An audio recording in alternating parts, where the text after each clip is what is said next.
Story number one. It was a quiet winter morning in Oregon, cold, still, and ordinary. 13-year-old Miranda Gaddis tied her shoelaces, slung her backpack over her shoulder, and waved goodbye to her mother from the kitchen doorway.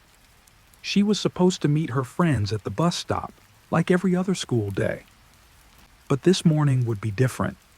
Somewhere between her doorstep and the corner of the street, Miranda vanished. No one saw her get on the bus. No one saw her walking back home. It was as if the earth itself had swallowed her whole. 2 months earlier, another girl, her best friend, Ashley Pond, had disappeared under almost identical circumstances. The same neighborhood, the same silence. What began as two missing person cases would soon unravel into one of Oregon's darkest and most disturbing stories. A tale of trust, betrayal, and evil hiding in plain sight. Ashley Pond entered a world already marked by change. Her parents, Lowry and Wesley, separated soon after her birth, leaving her to grow up under the care of her mother and, later, a stepfather she believed was her real dad. For years she carried that belief as truth, until one day, the fragile image of her family shattered. Her mother divorced the man, and Ashley learned the painful reality that he wasn't her biological father. In time, Ashley began visiting her real father, Wesley, on weekends. On the surface, she seemed like any other young girl, bright, kind, and full of dreams. She loved hip-hop music, dreamed of becoming a veterinarian, and had a gentle nature that made her easy to love. Her warmth drew people in, though she was often shy around strangers. Among her circle of friends, one stood out, Miranda Gaddis. Miranda, born on November 18, 1988, shared many things with Ashley. They were in the same class, both loved to dance, and were members of their school's dance team. They practiced for hours together, pushing each other to do better. They also lived in the same apartment complex in a quiet suburb southeast of Portland. But behind Miranda's cheerful personality was a childhood marked by trauma far more painful than most could imagine. When Miranda was just 6 years old, in February 1995, her father, Jason, was arrested and later convicted on charges of kidnapping and abusing two minors. During his arrest, he used Miranda as a shield, threatening to harm her if the police didn't back away. Officers eventually managed to restrain him and take him into custody. Jason was sentenced to 6 months in jail and 54 years of supervised release. The event tore Miranda's family apart. Her parents divorced, and her mother began a relationship with another man, one who would end up causing even deeper harm. He too abused Miranda and was later convicted. Afterward, Miranda and her siblings were removed from their home and placed in foster care for 18 months. During that time, Miranda received therapy at school to help her recover from the trauma. Through that process, she learned to set strong boundaries and to speak up when she sensed danger, skills that would one day define her character and also, in a tragic twist, lead her into another dark chapter. Meanwhile, Ashley's life began to take its own devastating turn. What had started as innocent weekend visits with her biological father, Wesley, soon became unsafe. On Christmas Eve of the year 2000, after enduring repeated abuse, 12-year-old Ashley finally reached her breaking point. She gathered the courage to tell someone what had been happening. Just 12 days later, on January 5, 2001, Wesley was charged with 40 counts of abuse spanning several years. The case shocked everyone who knew the quiet, affectionate girl with the big smile and love for dancing.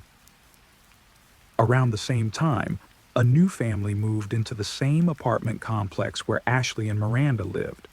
Their daughter, Mallory, soon joined the same school and quickly became friends with the two girls, eventually joining their dance team as well.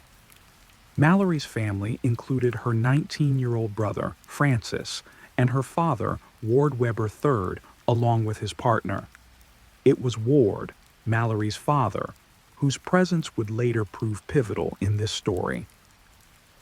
Born on April 6, 1963, in California, his life had been filled with turmoil from the start. When he was only 4, his father abandoned the family. His mother remarried a man who drank heavily and often became violent. They eventually moved to Oregon, where Ward endured years of physical abuse at the hands of his stepfather. In turn, he began taking out his anger on his younger siblings. By the time he was 15, he discovered that his biological father had been imprisoned for abuse, something his family had tried to hide by telling him his father was away on a trip. The revelation left deep scars. From that moment on, his behavior became increasingly antisocial, setting him on a path that would bring pain to many others in the years to come. In 1981, a teenage girl came forward accusing Ward of abuse. Police opened an investigation, but prosecutors declined to press charges, arguing that Ward would soon be leaving the state after enlisting in the Navy Reserves. His time in the military, however, was short-lived. While serving, he met the woman who would become his first wife, but his career ended abruptly just a year later. He was discharged for heavy drinking and abandoning his post. Back home, the violence that marked his youth began to repeat itself. During his wife's 5th month of pregnancy, Ward attacked her so brutally that she had to be hospitalized. She never filed charges. In December 1982, their son Francis was born. 2 years later, tragedy struck the family again, but this time from another generation. Ward's own father was convicted and sentenced to death for murdering a young couple and burying their bodies in his backyard. Authorities also suspected that he could be responsible for as many as 24 other killings. As if following a doomed pattern, Ward continued down the same destructive path. After moving to California and remarrying, he assaulted a teenage girl and was sentenced to 3 years in prison.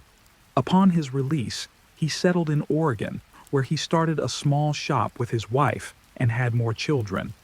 But once again, violence found its way into his home. His wife eventually filed for divorce and obtained a restraining order against him. Forced to raise his children alone, Ward soon began another relationship, one that would end like the rest. In 1995, after physically assaulting his new partner, he was sent back to prison. When he was released, she decided not to testify against him. Incredibly, they reconciled and even got married. But stability never lasted long in Ward's life. While working as a mail clerk in a small business, he began seeing another woman and eventually abandoned his wife. At that point, only Mallory, his youngest daughter, lived with him. Francis, then a restless teenager, had gone off on his own. Around the year 2000, however, Francis found himself in serious trouble. He had been caught in another state firing a rifle at a truck full of teenagers. With nowhere else to go, he was sent back to live with his father. In that home, where Mallory's innocence shielded her from recognizing the darkness surrounding her family, Ashley and Miranda spent most of their afternoons. The 3 girls were inseparable. After school, they would walk together to buy snacks, laugh for hours, and often have sleepovers that lasted late into the night, watching horror movies and whispering secrets. Ward seemed pleased by the visits. By then, his girlfriend had left him, and Frances had moved out again, leaving him alone in the house except for his young daughter and her friends. But in August 2001, that apparent calm shattered when Ashley reported to the police that Ward had tried to assault her. At the same time, Ashley's biological father, Wesley, was awaiting trial for the 40 charges of abuse she had previously brought against him.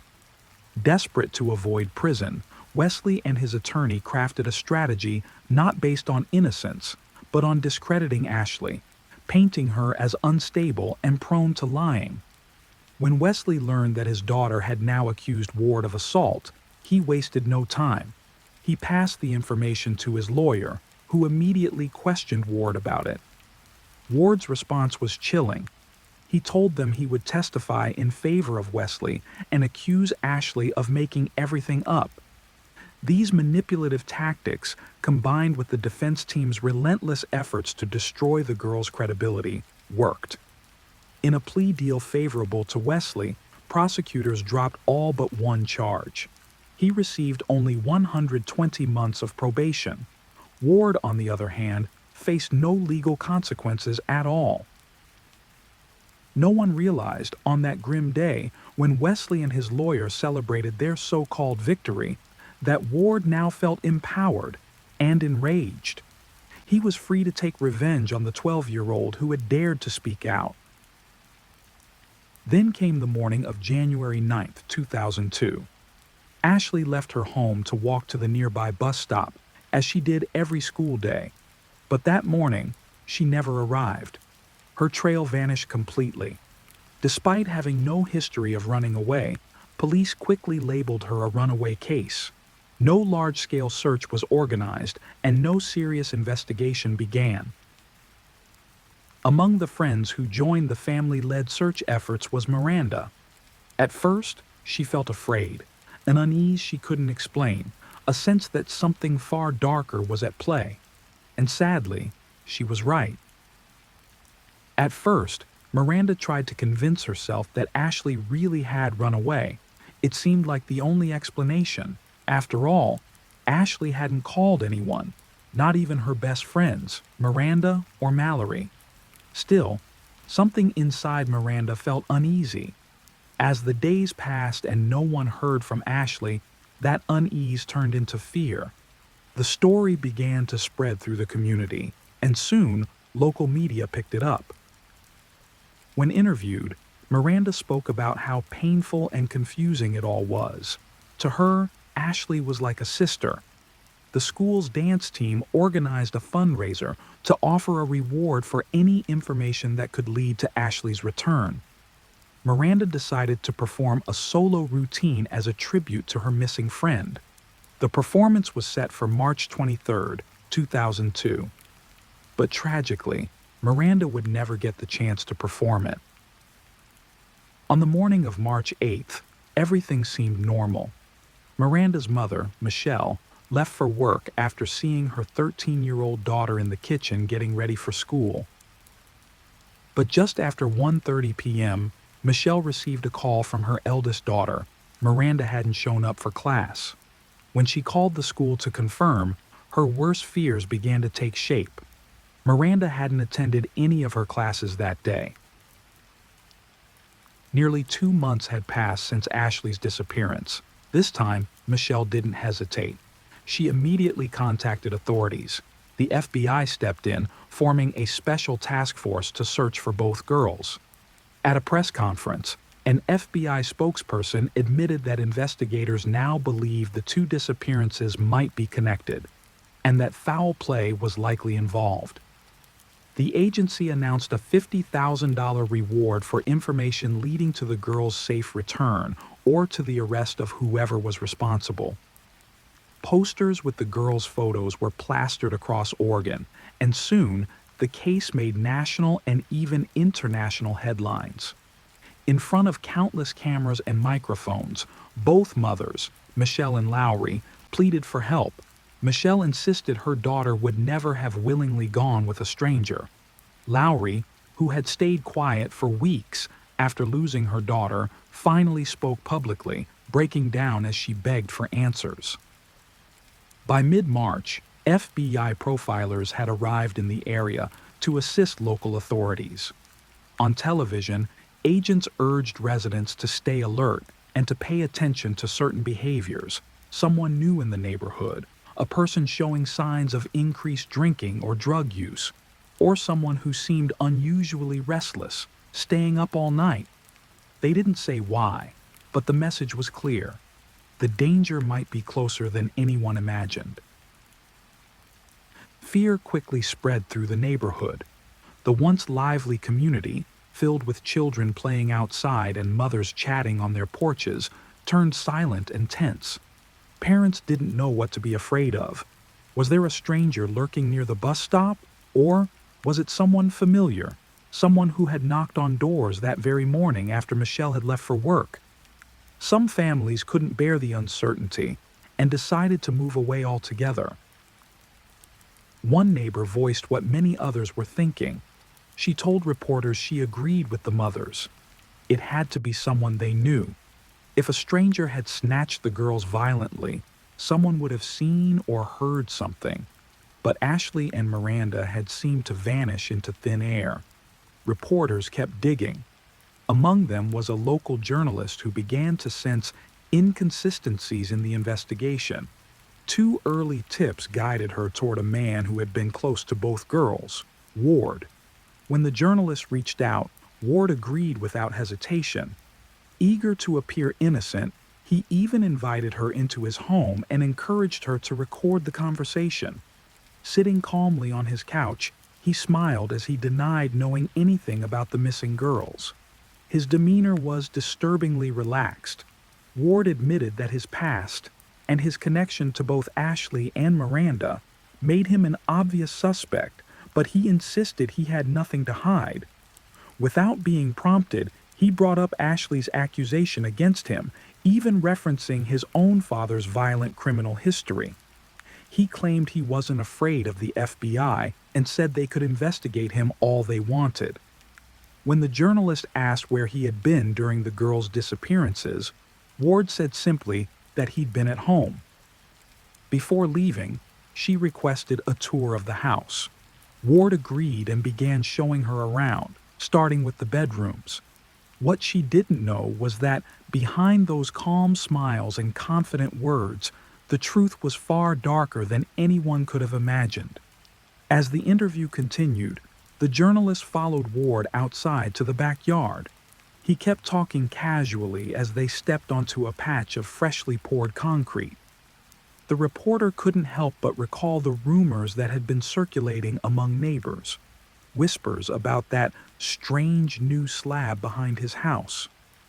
When she asked about it, Ward gave the same explanation he'd been repeating to anyone who would listen. He was planning to install a hot tub. Over the following days, Ward failed 2 separate polygraph tests, though he blamed the results on what he called police incompetence. As the story gained national coverage, he continued to deny any involvement in the girls' disappearances. On a morning talk show, he even accused Lowry, Ashley's mother, of being an irresponsible parent. Despite growing suspicions, several girls from the neighborhood spoke publicly in his defense. They said they had never felt threatened by him. For some, his house even became a place of comfort, a refuge from the fear that gripped the community after Ashley and Miranda vanished.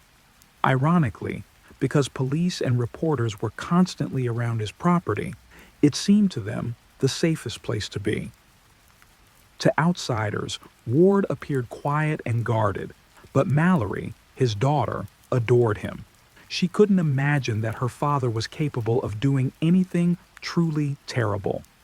Unfortunately, the truth would soon destroy that illusion. On August 13, 2002, Ward's son Francis called police, claiming his father had tried to assault his 19-year-old girlfriend. But what truly caught investigators' attention was Francis's next statement. He suspected his father might have had something to do with the disappearance of the 2 missing girls. His reasoning pointed straight to the backyard, the concrete slab. Ward was arrested for the attempted assault, and soon after, police obtained a search warrant for his property. On Saturday, August 24, 2002, FBI agents launched a full-scale excavation of the house and surrounding land. What they found was horrifying. Inside a shed at the back of the property, agents discovered a microwave oven box containing the remains of Miranda.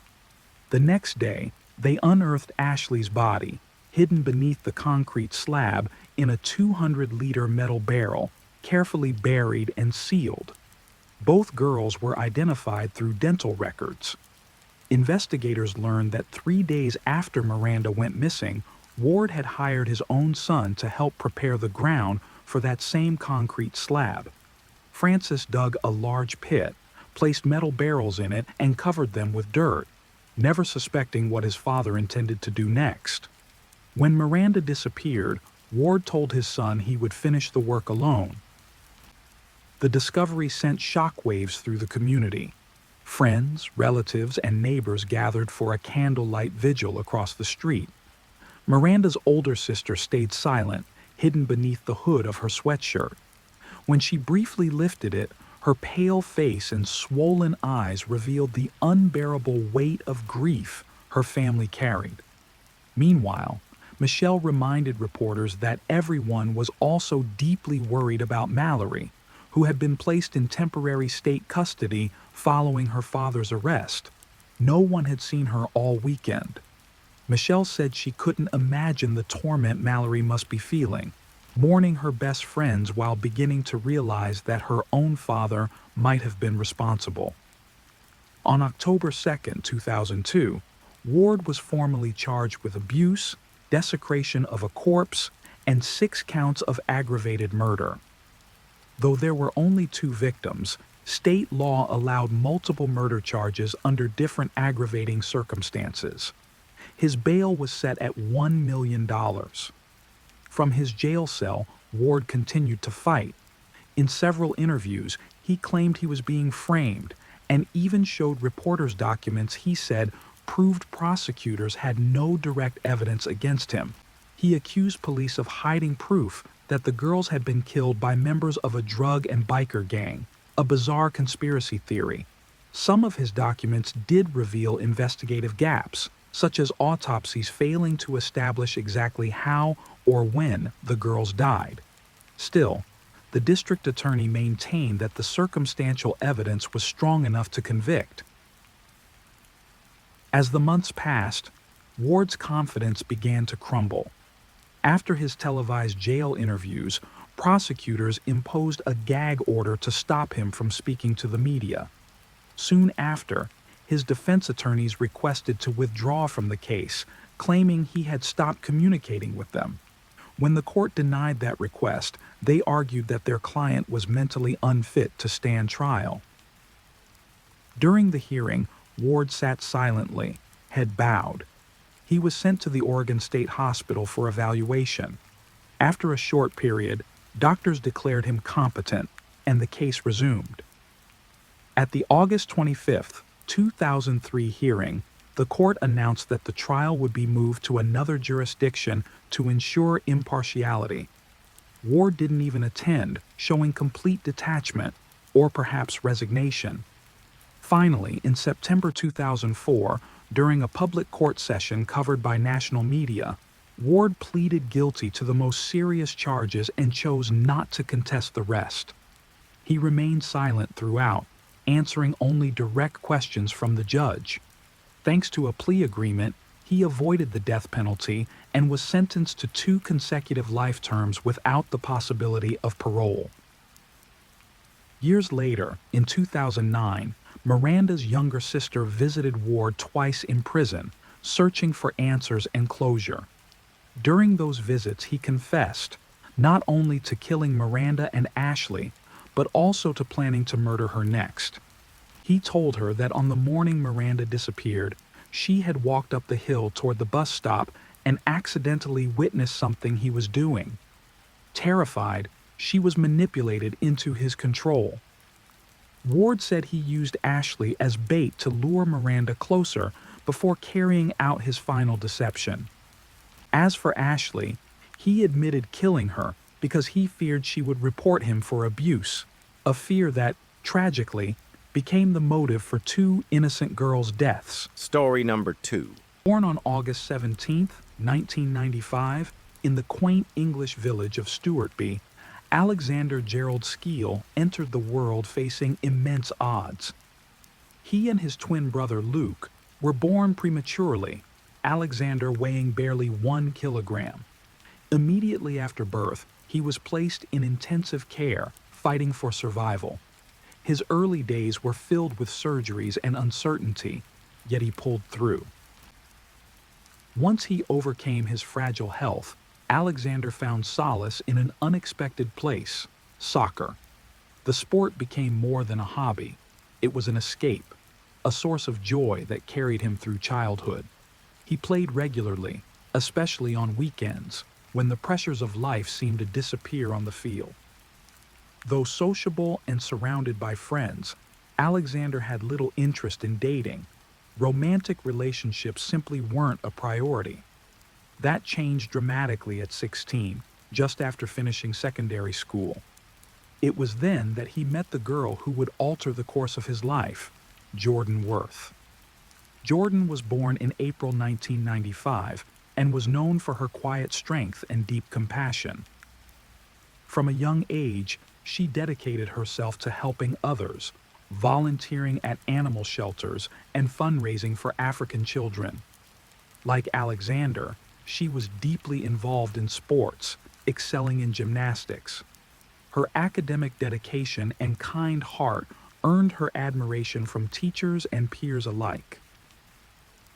Despite her shy demeanor with strangers, Jordan had a rare ability to connect with people once she opened up. That gentle, sincere nature was what drew Alexander to her when they met in June 2012. It happened at a university presentation, a chance meeting made possible by mutual friends. The connection between them was immediate and undeniable. Jordan came from a loving home and dreamed of becoming a teacher. She had plans to study fine arts. Her warmth and genuine interest in Alexander made him feel seen in a way he hadn't before. Their relationship blossomed quickly, and for Alexander, having a girlfriend was a new and exhilarating experience. He was happy, and his happiness showed. Jordan soon became part of Alexander's social circle. When the twins' parents left town for vacation, the boys hosted a party with childhood friends. Jordan fit in effortlessly, at least with the friends. The dynamic with Alexander's family, however, was more complicated. His mother, Geraldine, was never fond of Jordan. She saw her as difficult and critical, someone who didn't respect or understand the family's way of life. Geraldine's disapproval was far from subtle, creating tension that would only grow with time. By the spring of 2013, cracks began to form. Something unsettling happened during Jordan's 18th birthday celebration. The couple had traveled to London to mark the occasion by attending a musical. But while Alexander stepped into the hotel bathroom for a moment, Jordan vanished. He searched for her for hours, frantic. When he finally found her, she was downstairs at the hotel reception, laughing as if nothing had happened. The incident left Alexander confused. His parents were alarmed. They considered her behavior erratic, possibly even manipulative. But Alexander, still a minor and deeply in love, refused to hear it. He stood by Jordan, convinced that his parents simply misunderstood her. His devotion blinded him to what others could see clearly. He didn't yet realize that he might be the one making a mistake. That year, during the twins' 18th birthday celebration, the course of their relationship shifted. What had started as a fairy tale was slowly giving way to something far more complicated, and possibly dangerous. Among the nearly 100 guests was the teenage daughter of Geraldine's closest friend, a 15-year-old girl who became the center of an unexpected altercation. The cause of the disruption? Jordan. In front of a stunned crowd, Jordan lashed out at the younger guest, igniting a public scene that shocked everyone in attendance. Furious and embarrassed, Geraldine asked Jordan to leave, but instead of complying, she refused. The tension escalated, and Alexander, overwhelmed and in tears, begged his mother to let his girlfriend stay. One of Alexander's closest friends stepped in, gently pulling him away to the bathroom in an attempt to calm him. He tried to explain that Jordan's behavior was unacceptable, but Alexander, blinded by emotion, couldn't bring himself to see things clearly. Eventually, Jordan did leave the party, but the fallout lingered. In the weeks that followed, arguments between the couple became frequent and volatile. The turning point came during one of their heated disputes. Jordan snapped Alexander's SIM card in half. That moment jolted Alexander into clarity.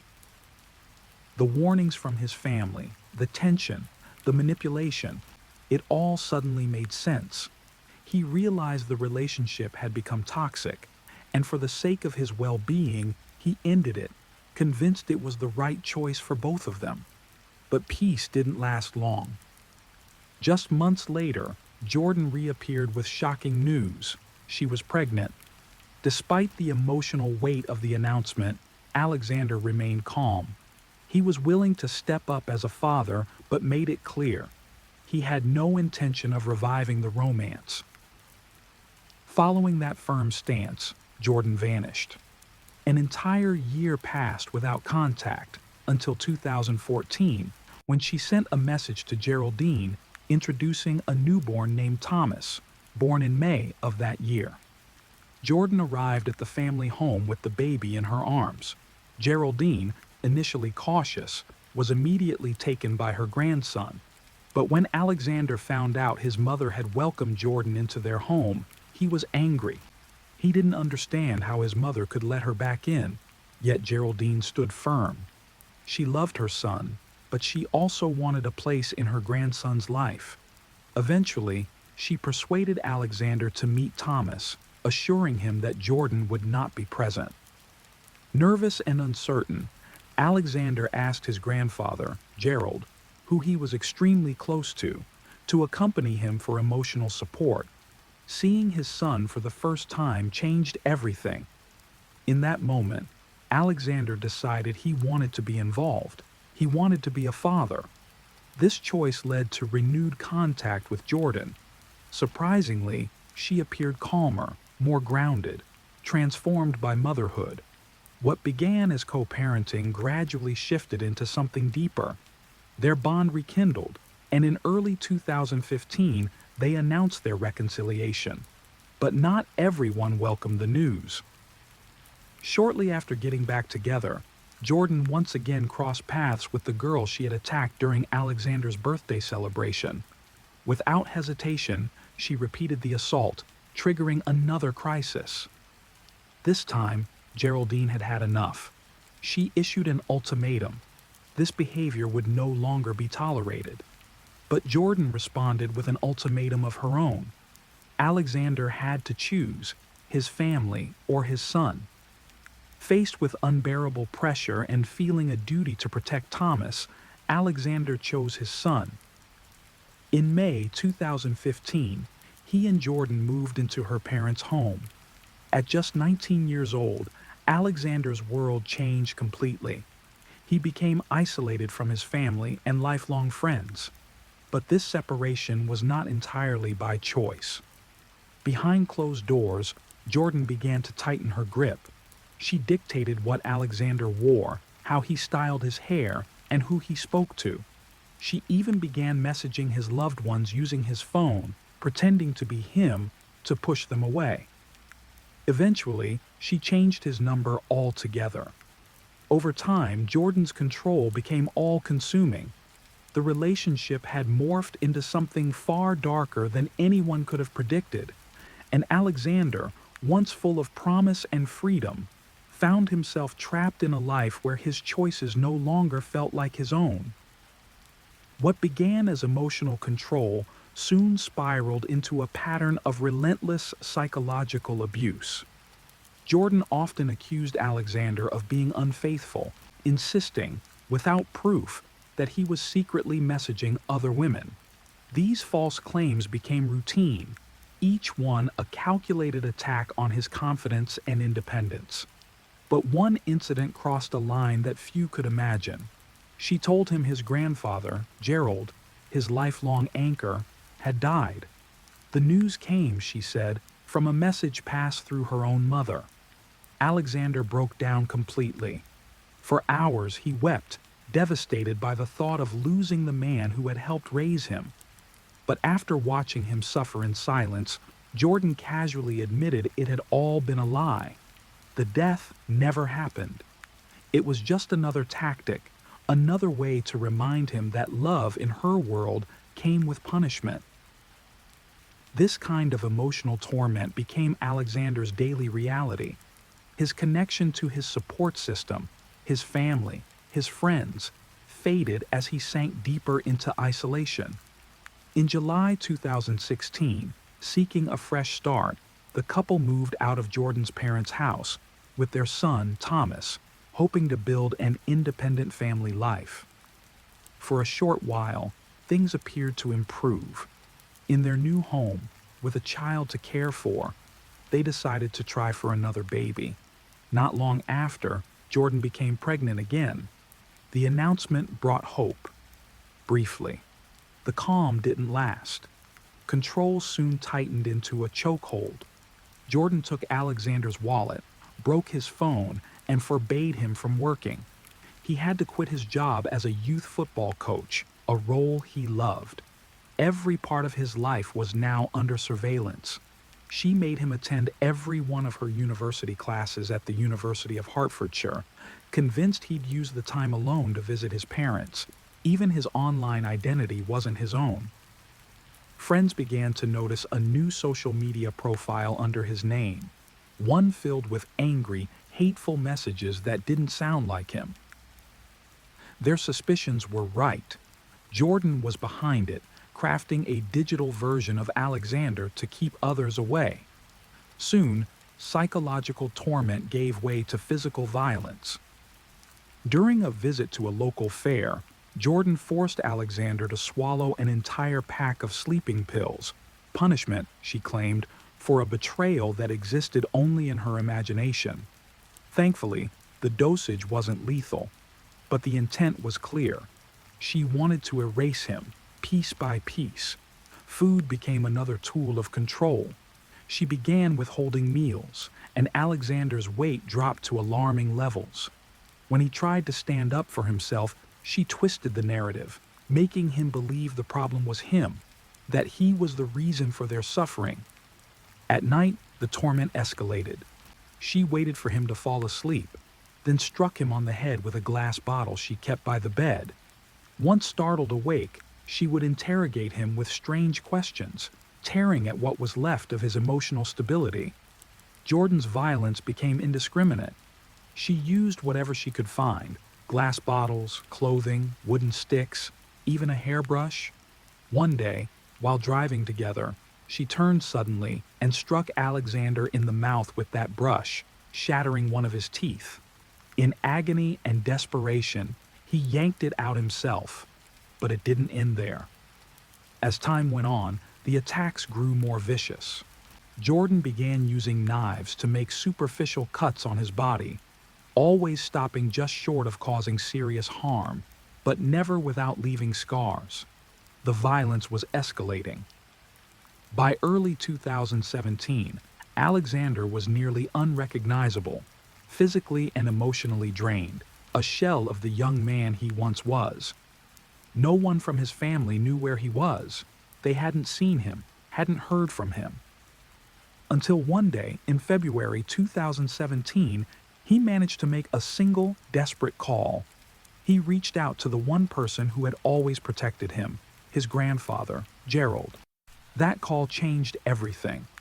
Within hours, Gerald, along with several loved ones, rushed to the address Alexander had given them. Until that moment, they hadn't even known where he lived, and what they found would mark the beginning of a long and painful road to recovery. When Alexander's family finally located the house where he was living, they received no answer at the door. Concerned, they contacted local authorities. Officers arrived and questioned both residents. On the surface, everything seemed normal, except for one chilling detail: Alexander's walk. Uneven, pained, and clearly affected by physical trauma, it raised silent alarm bells. On May 2nd, 2017, Jordan gave birth to their second child, a daughter named Iris. For a brief moment, Alexander hoped that, just like with their son, motherhood might soften Jordan. But the peace was short-lived. Days later, the cycle of abuse resumed with growing intensity. Despite the relentless violence, Alexander stayed, not out of love for Jordan, but out of fear that she might turn her rage toward their children. In interviews, he later described this choice as a heartbreaking act of protection. Then came the breaking point.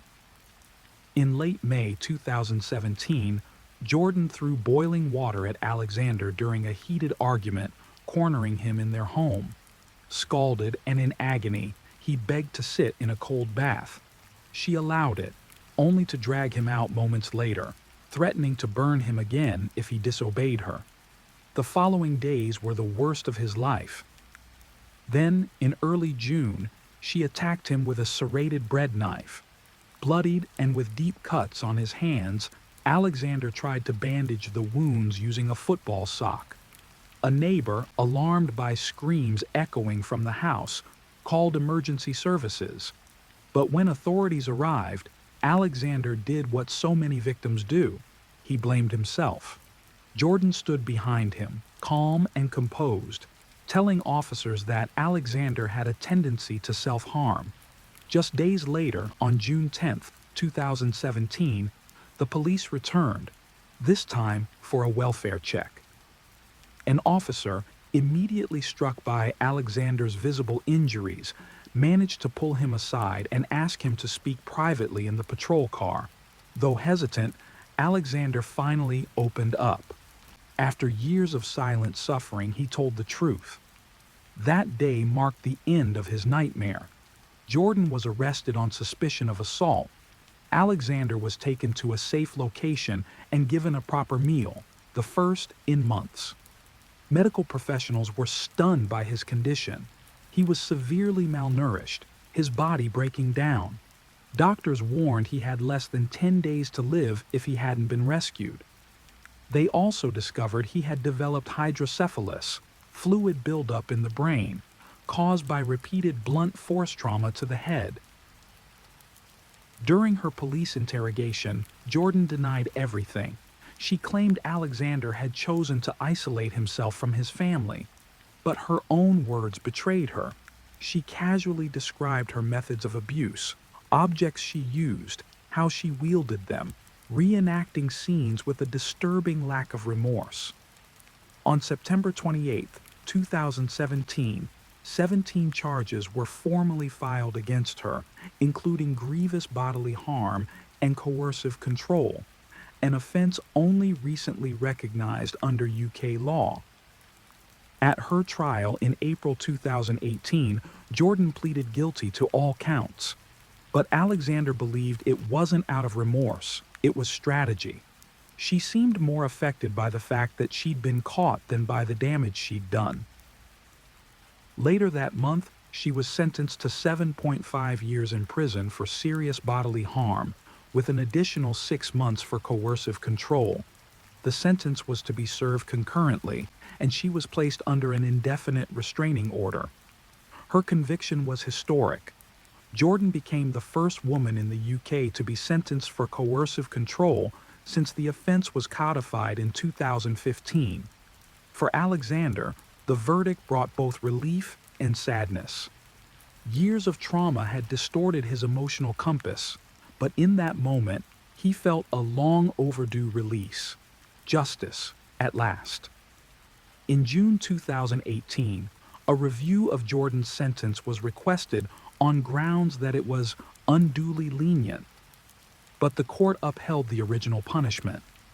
Then, on July 4, 2023, Jordan was released early after a parole hearing concluded she no longer posed a societal threat, a decision met with public outrage.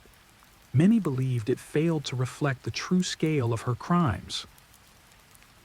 Alexander, however, chose not to dwell on her release. Instead, He focused on rebuilding his life. Today, his world revolves around resilience, fatherhood, and advocacy. His children are still too young to understand the truth.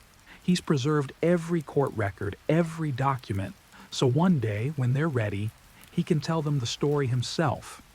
He's returned to coaching football, this time with a powerful message. His team's uniform proudly features the contact details for Mankind, a UK charity supporting male victims of domestic abuse. As an ambassador, Alexander speaks out for those who are often overlooked and unheard. One physical reminder of his past, a tattoo Jordan forced him to get, was transformed. Today, a roaring tiger covers the mark, symbolizing the strength and survival he fought so hard to reclaim. He has shared his story publicly through interviews, documentaries, and awareness campaigns. Each time he speaks, he chips away at the stigma surrounding male victims of abuse. Alexander often reflects on how close he came to dying, and yet he survived. And now, he believes he did so for a reason. His mission is clear: to help others recognize the warning signs, escape toxic relationships, and know that survival is possible. For Alexander, what began as a tragic ordeal has become a powerful testament to human endurance and a message of hope for countless others. Story number 3. Inside her car, Katie Blauvelt snapped a quick selfie, the last photo she would ever take. To anyone passing by, she looked like any other young woman finishing a normal workday, unaware that danger was already closing in. Somewhere nearby, a man watched and waited. The same man she had once trusted, loved, and feared. By nightfall, Katie would vanish without a trace. Her car would be found abandoned, her phone would go silent, and a quiet stretch of South Carolina would become the setting for a story so dark, investigators would remember it for years to come. What happened between that final photograph and the moment police made their discovery would expose a web of obsession, betrayal, and unimaginable cruelty. 1994, in the quiet town of Mountville, South Carolina. Everyone called her Katie. She was the kind of person whose laughter seemed to brighten any room. Her family, her brother Brandon and sister Brittany, adored her warmth, her kindness, and her easy ability to make others feel seen. In her early 20s, Katie had dreams of serving her country and building a meaningful future. That dream began to take shape the day she met John Blauvelt. He was a local U.S. Army recruiter known around Simpsonville for his discipline, charm, and strong sense of leadership. He was older, 26, confident, well-spoken, and the kind of man who carried himself like someone people naturally trusted. When Katie met him at a restaurant next to his recruiting office, it felt like fate. John represented everything she wanted to be a part of: purpose, stability, and pride in service. Encouraged by his guidance, she joined the Army in 2015, but her time in uniform was short. Just 2 months after enlisting, a spinal condition forced her into a medical discharge. She returned home discouraged, but John stayed by her side. Their connection deepened quickly, and within a year, they were married. Katie moved into John's house in Simpsonville, full of hope. She imagined cozy evenings, plans for children, and a home filled with love. But soon, the reality was far from what she expected. John's once admirable reputation began to show cracks. He started inviting high school students to their home, teenagers who saw him as the cool recruiter. What began as innocent hangouts turned into wild parties filled with marijuana, alcohol, and sometimes harder drugs. Katie, who had pictured herself building a peaceful family home, instead found herself surrounded by chaos. Among the regular guests was 17-year-old Hannah Thompson, a student at Hillcrest High School, the same school where John often recruited. Investigators would later describe Hannah as being completely infatuated with John. She followed him everywhere, doted on him, and seemed willing to do whatever he wanted. But her admiration came with resentment toward Katie. Those close to the situation would later say that Hannah hated her and made no effort to hide it. By early 2016, the tension became unbearable. Katie couldn't take the partying, the drugs, or the constant presence of teenagers in her home. She packed her things and left. Within weeks, Hannah moved into John's bedroom, as if stepping into Katie's place without hesitation. Then everything spiraled. On February 26, 2016, Hannah's father called the police. He hadn't seen his daughter in 2 weeks and was deeply concerned about her relationship with the much older recruiter. That night, officers arrived at John's house and found Hannah there. John was arrested and charged with contributing to the delinquency of a minor. That very same day, Katie filed a domestic violence report. She told authorities that a month earlier, during a heated argument, John had pointed a gun at her head. She had escaped unharmed, but terrified. Now, her complaint added another serious charge to John's growing list of offenses. The consequences came quickly. The Army launched an internal review and stripped John of his recruiting duties, a punishment that hit him where it hurt most. His income was cut, his career suspended, and his reputation shattered. The man who once held power and respect was now facing criminal charges and disgrace. John was furious. According to investigators, he began telling friends that Katie had ruined his life and that he wanted revenge. Meanwhile, the house that Katie had once called home became even darker. Teenagers continued to gather there, with no adults setting limits. 16-year-old Allie Somerville, a friend of Katie's, would later testify that John's house had turned into an all-day, everyday party. Marijuana, alcohol, LSD, and cocaine circulated freely. By October, Katie and John were officially separated. She had finally taken legal steps to protect herself. A restraining order barred John from contacting her. For the first time in months, Katie seemed to be reclaiming her peace. Her friends and family noticed the change. She smiled more, talked about her future, and even started to heal from the fear that had haunted her marriage. But behind the scenes, John's behavior was unraveling fast. Investigators would later uncover a series of internet searches from his phone that painted a terrifying picture of his mindset. In the weeks before Katie's death, he had been looking up things like how to sharpen a knife and what do I do when my wife dies. The searches weren't random. They were the early signs of a plan. October 23, 2016 was an ordinary Sunday for Katie. She woke up early and went to work at PetSmart on Woodruff Road in Greenville, a job she loved because she was surrounded by animals all day. Her co-workers described her as cheerful that afternoon, just like always.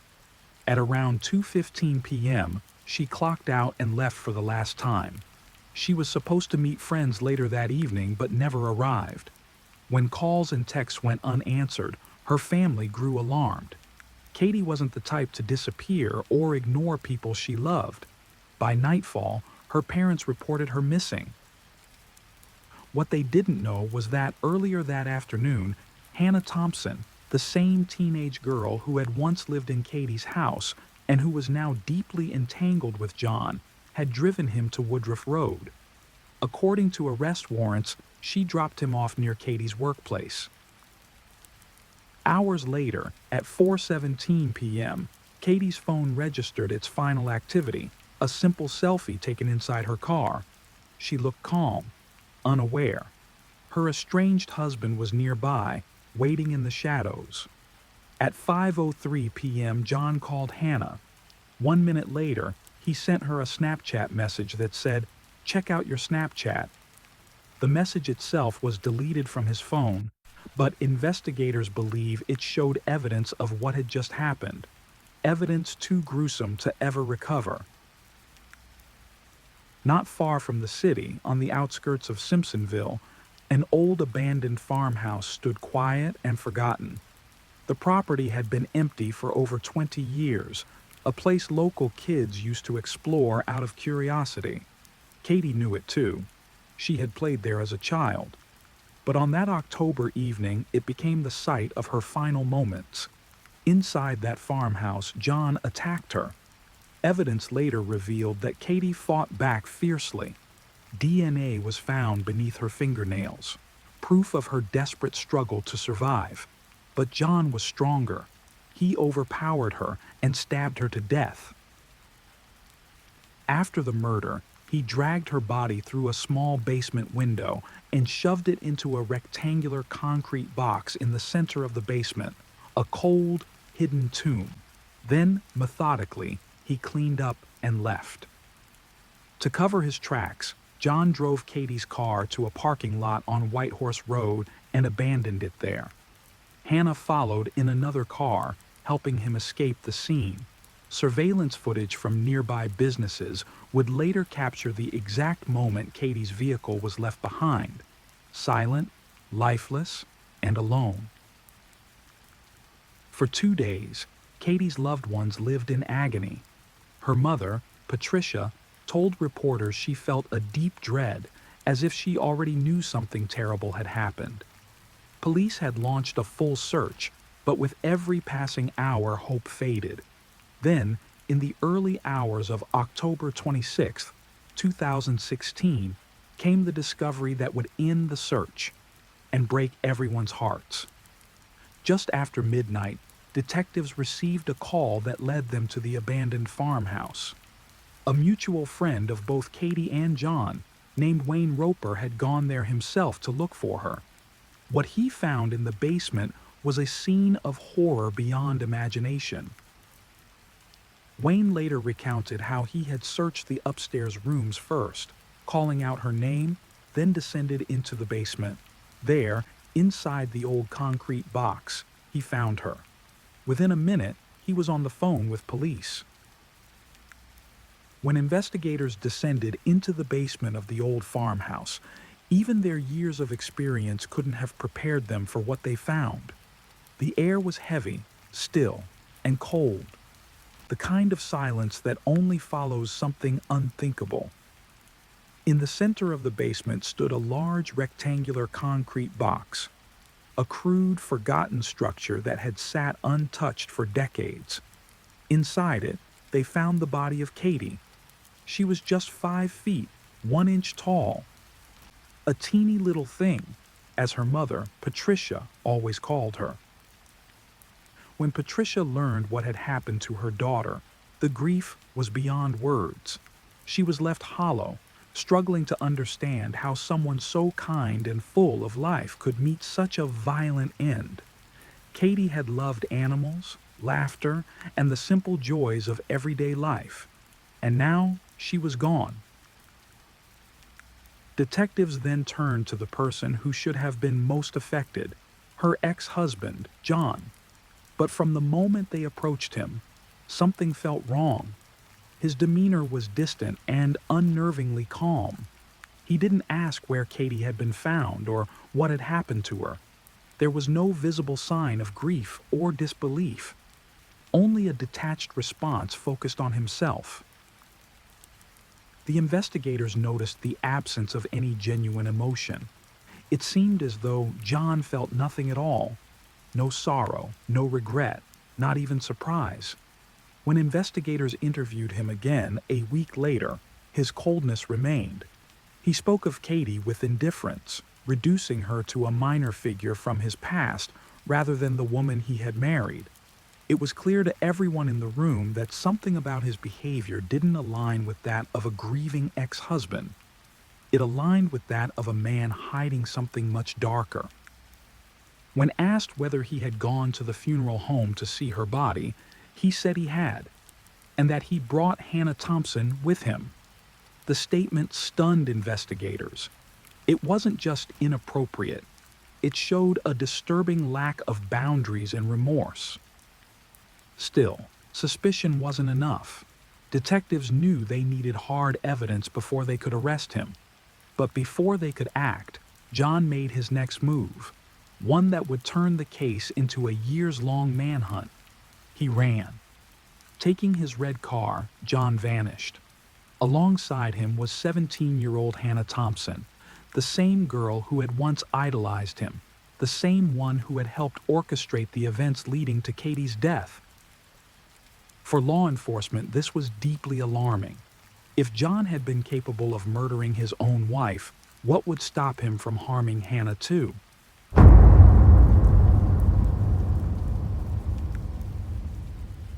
By November 18, 2016, investigators finally had enough evidence to charge him with murder and possession of a weapon during a violent crime.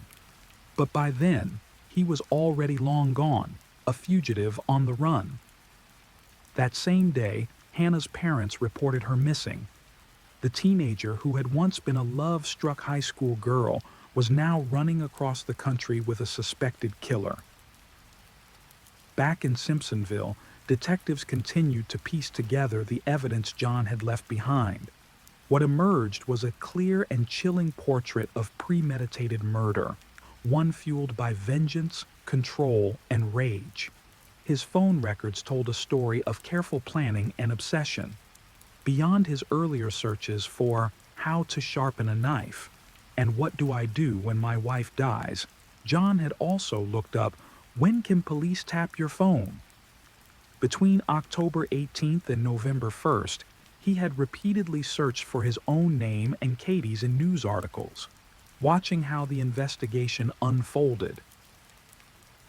But perhaps the most damning clues came from his messages to Hannah. On the very day of the murder, he texted her two chilling words. "She's gone." Then another, "I'm going through with that thing." These weren't the words of a grieving husband. They were the words of a man confessing his crime. Not to police, but to the one person who had helped him get away with it. And then there was his journal. Found among his belongings, its pages revealed the dark logic he used to justify the murder. In one entry, he wrote, "Someday, I hope you understand why I did it. The girl was evil to me," and in another, far more direct, he had simply written, "I did it." Friends and acquaintances who knew John told investigators he had grown increasingly angry and unstable in the weeks leading up to Katie's death. Some recalled him talking about how she had ruined his life. Others said he couldn't let go, obsessed with the idea of revenge. Even before the murder, there had been terrifying warnings about what John was capable of. Friends of the couple would later testify that John had openly talked about killing his wife. In one chilling conversation, he had asked one of them if she wanted to go to Charleston so he could kill his wife. He even bragged that he was born to kill people, both good and bad. But perhaps the most shocking revelation came from several witnesses who testified that John had offered to share Katie's $100,000 life insurance payout with anyone who helped him carry out her murder. It was cold-blooded premeditation, the kind of detail that revealed just how far he was willing to go. After John disappeared with 17-year-old Hannah Thompson, the search quickly escalated into one of the largest manhunts in South Carolina's history. Investigators tracked the pair's movements across the country.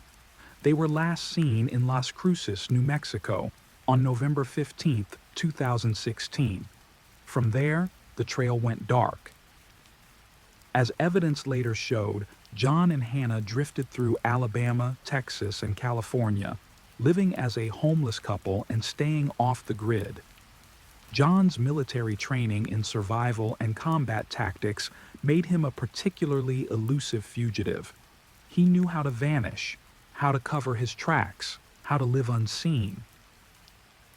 Then on December 12, 2016, there was a breakthrough. Hannah Thompson resurfaced in Eugene, Oregon. She had finally been abandoned by John. Exhausted and terrified, She found refuge in a family friend's home and called her parents, saying she wanted to come home. She told investigators she and John had been living on the streets, constantly moving, surviving on little. But when they questioned her about John's whereabouts, she lied. She claimed he had disappeared one morning and that she didn't know where he was. That wasn't true, and it would take years before she finally admitted it. By 2019, the case was still unsolved, but not forgotten. It was featured on In Pursuit with John Walsh, bringing national attention to the manhunt. Walsh described John as a wolf in sheep's clothing, and tips started pouring in from across the United States. Still, no one could find him. Throughout it all, Katie's family refused to give up. Her mother became a relentless force for justice. Along with activist Tracy Fant and the group Freedom Fighters Upstate South Carolina, Patricia launched the Justice for Katie campaign. They kept Katie's name alive through social media, public rallies, and memorial events held each year on the anniversary of her death. Their determination inspired other families of homicide victims and built pressure on law enforcement to keep the case active. After 6 long years, the case finally gained new momentum. In early 2022, a specialized U.S. Marshals Cold and Complex Case Task Force took over the investigation. With fresh resources and advanced tracking technology, they began reviewing every lead, and one name kept reappearing: Hannah Thompson. Investigators discovered that despite her earlier lies, Hannah had remained in contact with John for years. Eventually, she agreed to cooperate and told them everything. Her information led the marshals to Medford, Oregon, where John had been living under a false identity, Ben Klein. They placed the home under surveillance. They watched as a man fitting John's description came and went, blending into his quiet neighborhood life. The confirmation came when they spotted one distinct feature: a pirate tattoo on his arm, identical to the one documented in his police file from 2016. That was all they needed. On July 20th, 2022, at 4 p.m., U.S. Marshals and local police surrounded the Medford residence. When they took him down, John tried one last time to lie his way out. He insisted his name was Ben, but the officers already knew the truth. He was stunned. After 6 years on the run, the fugitive who thought he was untouchable had finally been caught. Inside the home, officers found the woman John had been living with for 6 years. She was devastated. She had known him only as Ben Klein and had no idea she had been sharing her life with an accused murderer. 3 months later, on October 12, 2022, Hannah Thompson was arrested and charged with 5 felony counts, including obstruction of justice and accessory after the fact. The girl who had once idolized John would now face justice herself and eventually testify against him. John Blauvelt's trial began on September 16, 2024, nearly 8 years after Katie's murder. The prosecution presented an overwhelming case. The most powerful moment came when Hannah took the stand. She told the jury that John had confessed everything to her: how he had killed Katie, how he had hidden the phone in water near the abandoned house, and how he had covered her blood with dirt. The defense tried to argue that police had fixated on John too early, claiming there was no definitive DNA evidence and that Hannah's story had changed over time. But the mountain of evidence, the Google searches, the journal entries, the text messages, left no doubt. John had planned every step. He had threatened Katie, obsessed over her, and even tried to profit from her death. On September 20th, 2024, after just 5 hours of deliberation, the jury returned its verdict: guilty on all charges. Judge's sentence: life in prison without the possibility of parole. Almost a year later, on August 21st, 2025, came the final twist. Hannah Thompson, once facing 55 years behind bars, struck a plea deal. She pleaded guilty to obstruction of justice and concealing a felony, and received only 3 years probation. For Katie's family, it was a devastating blow. Patricia called it a slap on the wrist and a punch in the gut. Even after the verdict, questions of fairness lingered. Hannah had helped a murderer evade justice, and yet walked free. But for Patricia and those who had fought alongside her, there was some solace in knowing that Katie's killer would never again see the outside world. The campaign for justice for Katie continues, not just for her, but for every victim whose story risks being forgotten. Story number 4. In a quiet town in Brazil, the lights of a simple home glowed against the night. Inside, Valdemir Huckler, a man who spent his days driving and raising cattle, was living what no one realized would be his last evening alive. That night, inside those walls, love, jealousy, and fear mixed in a way that led to something unthinkable. A choice was made, one that wouldn't just break a marriage, but would shatter an entire family. By the next morning, Valdemir had disappeared. For his children, it didn't make sense. He was a hard-working man with dreams and plans for the future, but within hours rumors spread, police began to search, and the mystery started to unfold.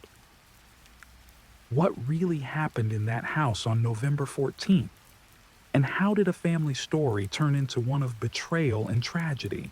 Valdemir Heckler was born in Brazil in 1979, though the exact date of his birth remains uncertain. He grew up in a large family, learning early the value of responsibility and hard work. By the time he reached adulthood, Valdemir was known in his community as a kind and dependable man. He earned a living as a driver and also ran a small livestock business, raising cattle in the countryside. Life seemed stable. He was married to Jeanette, a woman he loved deeply, and together they had built a family with 2 sons, Jonathan and Mateus. For a while, their home reflected the image of happiness. But when Mateus was barely a year old, that picture was shattered. Valdemir confessed to Jeanette that he had another relationship and another child. The woman was Claudia Fernandez Tabares, a former teacher who had once worked with dairy cattle. She had given birth to a daughter, Gabriela, just months after Mateus was born. The revelation devastated Jeanette. The betrayal cut deep, and for a time, she didn't know how to process the truth. But despite her pain, she chose not to pursue a divorce, holding on to the hope that Valdemir would one day abandon his double life and return fully to their home. In the meantime, Valdemir moved in for a time with Claudia to care for their baby daughter. Claudia, leaving her work behind, devoted herself to raising Gabriela. The situation grew even more complicated because the children themselves began to bond. Gabriela, as she grew, often visited Jonathan and Mateus. The siblings played together, creating innocent connections that contrasted with the tension between the adults. For Jeanette, however, life became a daily struggle. Claudia refused to let the family find peace. She followed them on the streets, spied on their movements, and constantly disrupted their routine. Even at family gatherings, Claudia's presence hovered like a shadow. On one occasion, as Valdemir drove Jeanette and their children to her mother's birthday party, Claudia appeared in her car, trailing them closely. The pursuit was so unsettling that Jeanette felt forced to hide in her own husband's vehicle to avoid being seen. For miles, Claudia shifted her car's position, ensuring she never lost sight of them. Only after a long stretch of tense driving did they finally manage to lose her. Jeanette would later describe it as an episode that bordered on madness. The confrontations didn't stop there.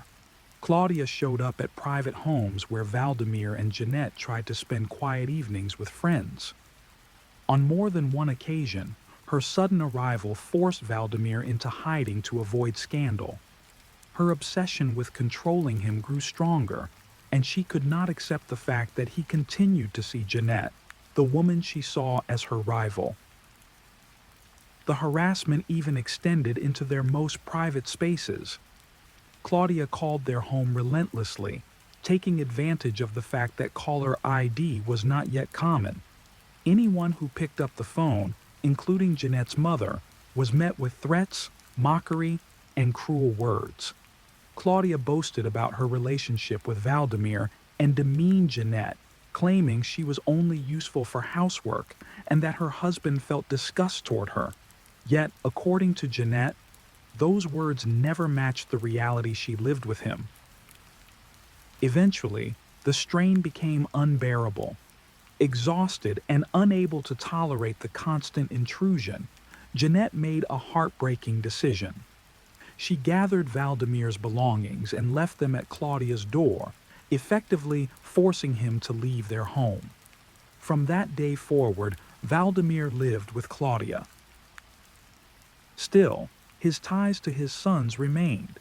Jonathan and Mateus, growing into their teenage years, continued to see their father regularly. They shared outings, family meals, and moments that carried a sense of normalcy despite the turmoil between adults. Jeanette herself visited from time to time, and though the circumstances were strained, Valdemir always treated her with respect.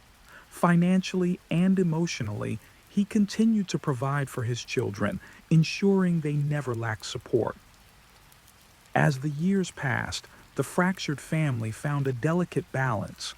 On certain weekends, they would even gather together for barbecues and celebrations, and in those moments, Valdemir's jovial spirit lit up the room. Known for his humor and easy laugh, he seemed to bring joy wherever he went. Jonathan built a family of his own, and like his younger brother, visited his father about once a month. Gabriella, however, chose a different path. When she turned 18, she moved out on her own. Her bond with her father grew distant, though she remained close to her mother, Claudia. By mid-2022, after decades of complications, Valdemir and Claudia finally formalized their relationship in marriage. Around this time, Valdemir was dealing with another profound change: the death of his father. The loss was heavy, and the division of inherited land among his siblings created fresh tensions within the extended family. Some assets and money were not directly under his name, but were managed through his sons and close associates.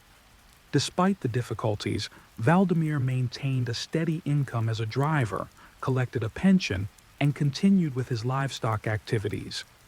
He dreamed of investing his inheritance in more land and hoped to secure a future for his children. In early November of 2022, Jonathan, his wife, and their 3 young children visited the home where Valdemir now lived with Claudia. Despite Jonathan's lingering mistrust toward his father's new wife, whom he saw as strict and controlling, he kept relations cordial, choosing not to avoid her, but to share family moments when necessary. That weekend, friends of the couple also joined the gathering. The atmosphere appeared calm, almost deceptively normal. The family laughed, ate together, and shared stories deep into the night. Jonathan and his family even decided to spend the night there. But the following week, Matthias and Jonathan noticed that their father had gone unusually quiet. By Tuesday, November 15th, 2022, concern grew into alarm. Valdemir failed to show up for work, a man who had always been punctual and responsible. His colleagues, unsettled by his absence, reached out to Claudia to ask if something had happened. Her answer was unexpected. She didn't know where he was. Within hours, she reported him missing to the local police. The news didn't come to Jeanette and her sons directly. Instead, a family acquaintance contacted them with the troubling update. For Jonathan, panic set in quickly. He feared his father might have fainted or suffered an accident while working in the fields. The family rushed to search the rural areas he often visited, but hours of effort led nowhere. Amid the uncertainty, rumors began to circulate through the community. Some whispered that Valdemir might have taken his own life, but his family firmly rejected the idea. They knew him as a cheerful man, full of plans and dreams for the future. He had financial stability, livestock to manage, and, most importantly, children he adored. Suicide, they insisted, was unthinkable. What seemed more plausible was that he had chosen to leave home temporarily, perhaps to escape mounting tensions with Claudia or to make a dramatic point, but no one could imagine the grim reality that was slowly coming to light. Jonathan and his wife decided to set aside their doubts and visit Claudia, hoping to support her in the search. That evening, the atmosphere around Claudia's home was already tense. Police cars, firefighters, and neighbors crowded the area, combing the surroundings for any sign of Valdemir. Jonathan searched through his father's phone, hoping to find a clue in his messages. Nothing explained his sudden disappearance. Claudia told those present that the previous weekend had been ordinary. She said they had eaten pizza with friends and spent Sunday together peacefully. According to her, nothing unusual had happened. To everyone listening, it sounded like a comforting version of events. But small details soon began to raise questions. That very night, Jonathan and his wife decided to stay in the house with Claudia. She refused to sleep in her bedroom, instead choosing to spend the night on the living room sofa. She claimed it was so she could be awake if her husband returned. From her spot, however, she had a clear view of the refrigerator. When Jonathan approached it for a glass of water, Claudia's reaction was strangely intense, as if the simple act of opening the fridge unsettled her. Jonathan dismissed it in the moment, attributing her behavior to stress and grief. Yet in the following days, Claudia remained oddly protective of that refrigerator. She wouldn't allow anyone else to open it, insisting on being the only one to hand out food to the many volunteers helping with the search. On Saturday, November 19th, 3 days after Claudia had filed the missing person report, she was called to the police station to provide a formal statement. Investigators did not yet view her as a suspect, but given her closeness to Valdemir, questioning her was inevitable. During the interview, officers couldn't help but notice visible injuries on her body. They looked like marks from some sort of struggle. When asked about them, Claudia agreed to undergo a forensic examination, but soon after leaving the station, she disappeared. Almost at the same time, the investigation took a startling new direction. A neighbor approached the authorities with a detail that would prove crucial. Something strange he had witnessed in those days, something that made him uneasy enough to finally speak up. Claudia's freezer was usually empty. Friends and neighbors knew it well. She rarely stocked it with more than a few essentials. But this time, when police entered her house, the freezer looked strangely full, packed with food items that no one recalled her buying. It was an odd detail, so odd that it immediately caught the attention of the investigators. Given the lack of progress in the search and the growing sense that this case was far from ordinary, they decided they could not overlook anything, no matter how absurd it seemed. That night, officers began removing the bags and packages stacked inside. With each layer they pulled away, a chilling reality began to emerge.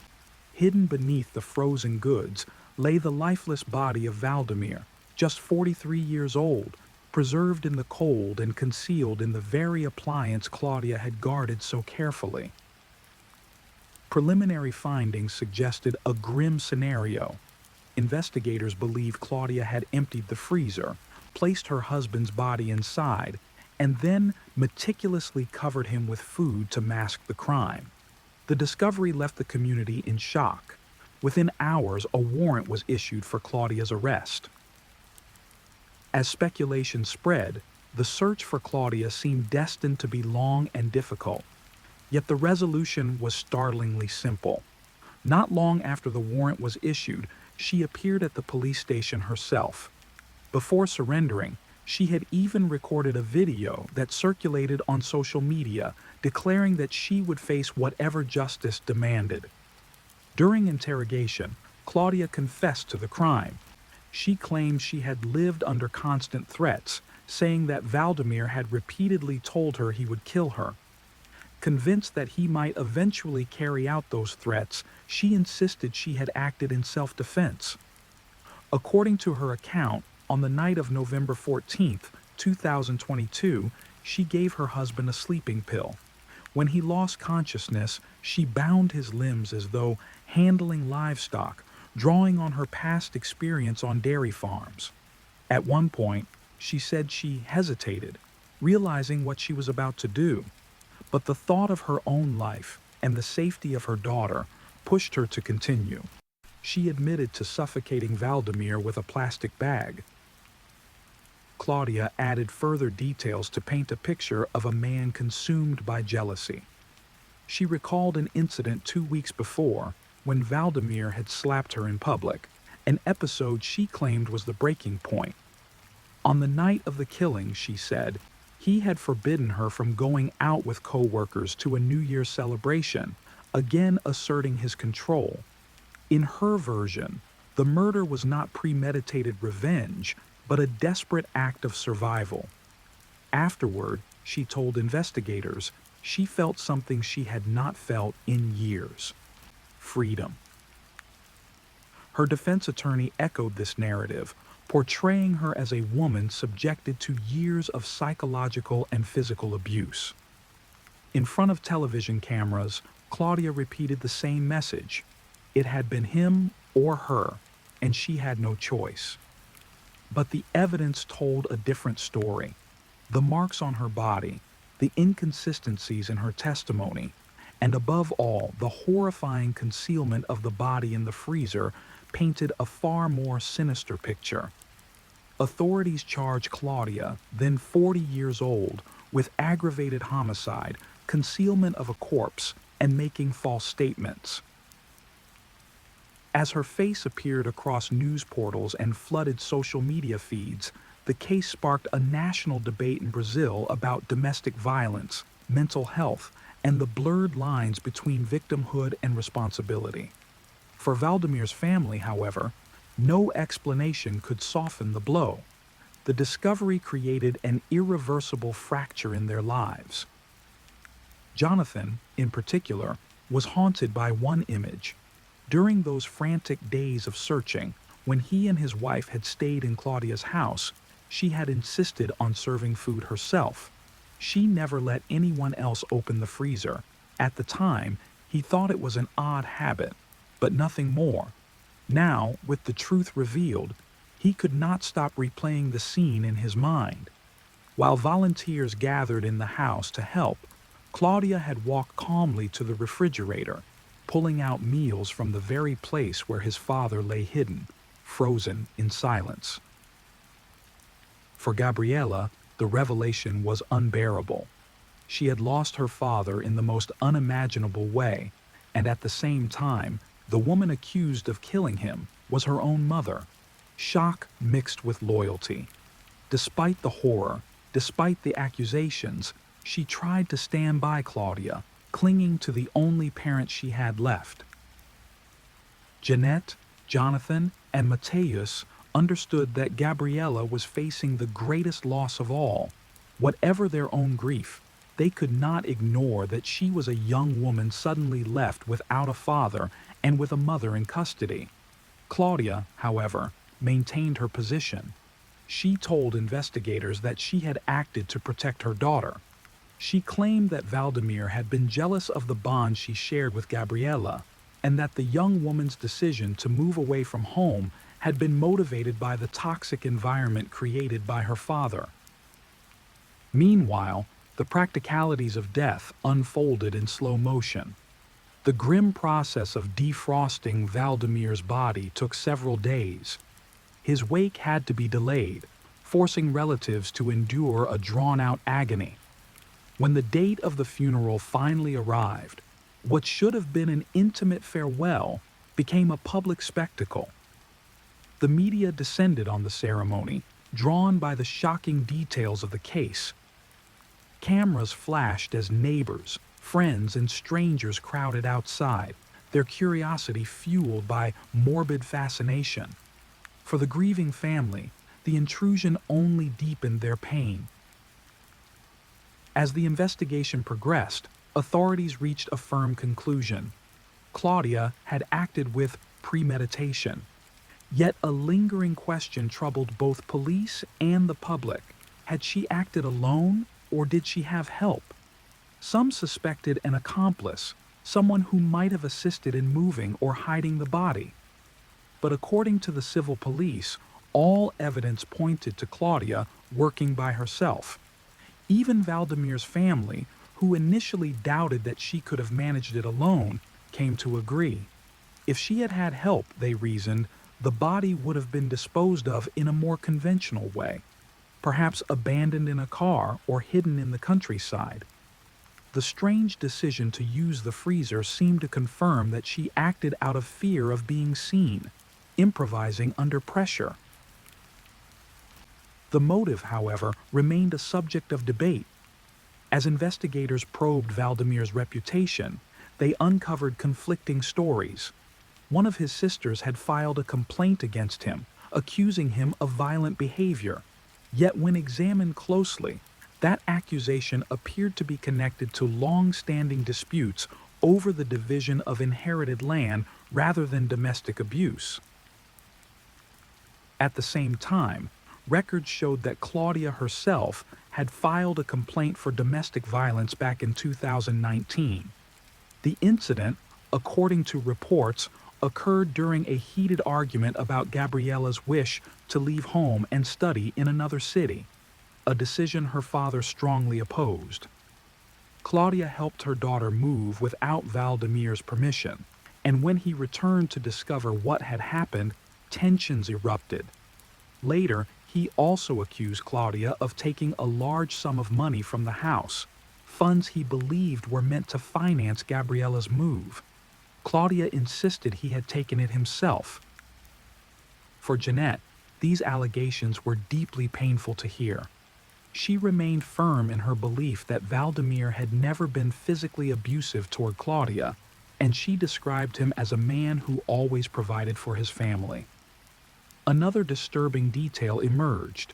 Valdemir had been keeping large amounts of cash at home, money he intended to use to purchase a new piece of land.